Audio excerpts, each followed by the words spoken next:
Welcome. This is Jamb year 2014 government past question. Question number 26 says the emergence of nationalism was essentially the result of the ease dash.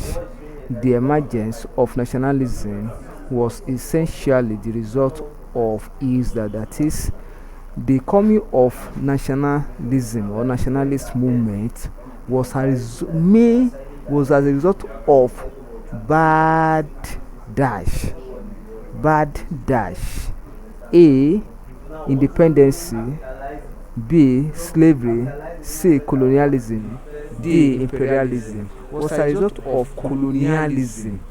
Colonialism means means powerful powerful nation ruling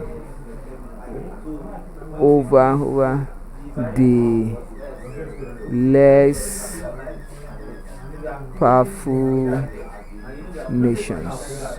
That is just the simple meaning of colonialism. So option C is correct. Thank you and kindly subscribe for more videos.